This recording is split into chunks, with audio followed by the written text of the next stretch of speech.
is a moral cost to dishonesty. Truth, it was once woven into our governance, but now it's distorted. Small groups of very powerful individuals are seeking total power and control of our society. They're tearing our society apart. They're breeding fear. And these moralist individuals and groups of very wealthy and powerful individuals, they're filling our air with propaganda and dishonesty and deceptive words, demanding our complete submission, stating that they're going to be dictators because we earned it, that we deserve it, that's how we should be led. We, the people, have become their sheep for their use. And they're hiding their crimes, they're hiding their perversions. And they don't care about the rules of law that they break, or the harm that they cause in our society, or the people that they kill within our borders. They deem those unlike them, not wealthy, as unworthy of life, unworthy of living a fruitful existence. It's about submission. It's about money. It's about labor. And to them, we are just those who serve them without question. My name is Reverend Michael, and this is the Open Road Ministry. Can you tell that this subject gets underneath my skin? See, deception spread through propaganda, misinformation, emotional manipulation, and fear is meant to shape our response. And it shaped mine. They want us scared. They want us to use force against them so they can fulfill their quest for total control through the use of the military upon the people.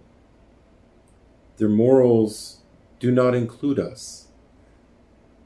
Morals, the values and principles that guide our sense of right and wrong, are the internal compasses that influence our actions, our speech, and our decisions. But unlike rules which are imposed from the outside, morals come from within. Our morals are informed by our faith and our spiritual teachings, our cultural traditions, our life experiences, our conscience, and for some, individual insecurities and a lack of emotional bonding. These factors have great influence upon our moral character and the positive or negative direction that our moral character develops. Morals are not just beliefs, but they are lived convictions. The internal code we follow when no one is watching. They are a mirror that reveals the truth about who we are, who we really are, and the experiences we choose to remember in our lives. As individuals, they reflect who we are at the core of our core, encompassing our integrity, our ethical values, our compassion, and willingness to stand up for something beyond our self-interest. But when they are dishonest, when we lie, when we're dishonest with ourselves, with those around us, when we excuse lies or remain silent in the fact of misinformation or in the face of misinformation, it reveals either that we are morally compromised, choosing convenience over truth, or we maintain a moral void, having no definite compass at all, just going with the flow. Every choice we make becomes a statement about our character and our morals, or the lack of them. And it's reflected by our choices, our voice. And as a society's moral foundation is seen in what it tolerates, who it protects, what it prioritizes. When lies dominate a culture, morals begin to erode and truth becomes negotiable, power replaces principle, loyalty is demanded, and compassion is lost. And we see that on the streets in our nation today. A society that justifies cruelty or deception in the name of safety, tradition, patriotism, or protection of a leader is a society that has confused morality with control. It also becomes a society based upon their morals versus our morals, or versus my morals. It becomes a society pressing for division, or worse, acceptance of a different standard for those in power. Their morals versus our morals. Lies have an impact and reflect upon our morality, as dishonesty erodes personal and societal morals over time. And every lie told or accepted trains us to be or to see dishonesty as normal. This doesn't just distort facts, but it rewires our conscience, making it easier to compromise us again. What starts as small justification becomes habitual, and eventually we forget what we once stood for. The first lie is hard, the second is easier, the third you don't even notice. Lies reflect what we are willing to sacrifice, and a lie often reveals what we are willing to give up. Are you willing to give up your reputation? Are you willing to give up your comfort? Are you willing to give up your status? Are you willing to give up your personal power? When someone lies to gain control, when someone lies to silence opposition, or when they lie in order to appear righteous, they're exposing a moral trade-off. My outcome is more important than my integrity. In this, lies expose the soul and what it fears, what it worships, and what it's willing to abandon. Lies shape our future morality as well. Repeated lies don't just reflect the present, they reflect and they reshape our future. And they often hide the past. In families, they teach children that truth is unsafe. In institutions, they normalize corruption. And in nations, they divide and dehumanize the people. They become a moral inheritance. And unless we interpret that cycle with truth, it continues on for generations and generations and generations. We can reclaim our moral clarity, but we must face the lies that have been told. We must face the lies that we've believed. We can choose truth over comfort, even when it comes with a cost. We can return to the sacred teachings, not as tools for control, but invitations to integrity, for a reminder of integrity. We can also hold those whose moral values are centered upon self-serving lies accountable, not only for the lies, but the crimes that they've committed and the crimes that they're concealing. Our morals are not just about how we live, they are about who we become, who we are. They determine whether we speak the truth or if we stay silent. They shape whether we call something a lie or if we go along with the lie. They determine if we keep the peace or just support our own beliefs, or if we're willing to knowingly harm others or maintain our image. In both, individuals, people in our nations, right? In both people and nations, individuals and nations, when morals collapse, so do our societal structures. I mean, the societal structures that we depend upon. And we see families splinter. We see the political landscape collapse. The result is our society changes forever. We will never go back to what we were. The harm is done. I mean, you can lie your way into power, but you cannot lie your way into rightfulness. Righteousness. I'm having a hard day speaking.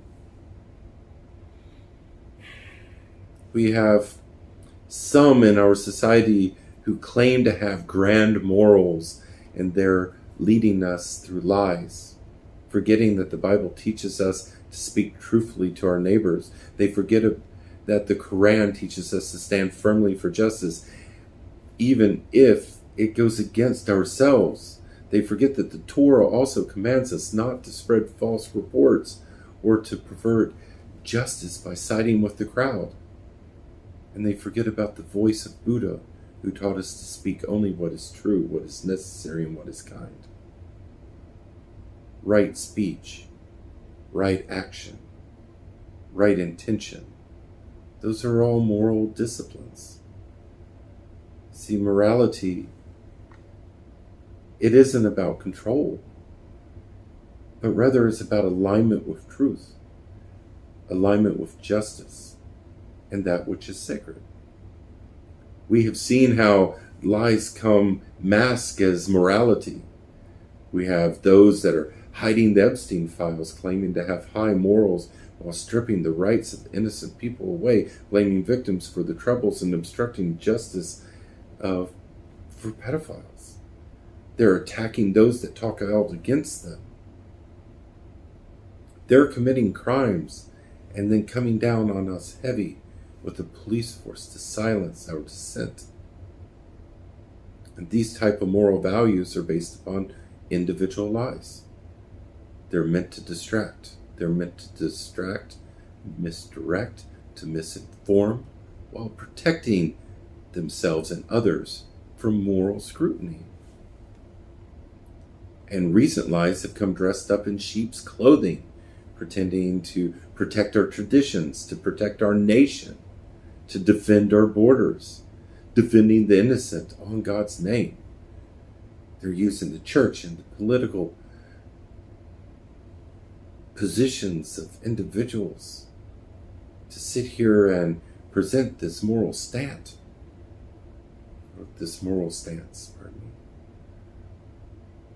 that has resulted in cruelty, division, hate, oppression, and lastly, fear. And this is how lies become powerful. They're disguised as virtues. And this is how entire societies are led astray while believing that they are on the side of righteousness. We saw this in the 1930s. It's nothing new. It's repeated over and over and over again throughout history. We as a nation at this moment are experiencing moral fatigue and moral confusion. And so many in our society are feeling morally exhausted as our leaders lead us astray, manipulating the media and hurting others while claiming to have the moral freaking high ground. It's easy to become cynical and say, everyone lies. What's the point? But the point is, if we don't choose our morals intentionally, someone else will choose our morals for us. And that's what they're doing. We need to reclaim our moral ground, and we need to do this by asking ourselves the following questions. What guides our choices? Our fears? Is it fears or is it faith? Do we act to preserve comfort, or do we stand with what is right, even when what is right is unpopular? And are we pretending what we have heard or reflecting on what we know is true? Morality isn't perfection. It's about integrity. It's about what's right, even when no one's watching, even when we know that is hard. We must take the time to slow down when something stirs our intense emotions. This is when we must seek wisdom in place of opinion and choose to live what we claim to believe, taking into consideration the feeling and well-being of others. Because recently we have seen how lies have torn apart families. We have seen how lies and falsehoods have corrupted our nation. We have seen how propaganda is dividing our communities, and we have seen how the power of awareness, truth, and strength, the strength of standing alone, is being punished. We must stand strong. Our morals, they reflect who we are. Our morals reflect who we are as a society.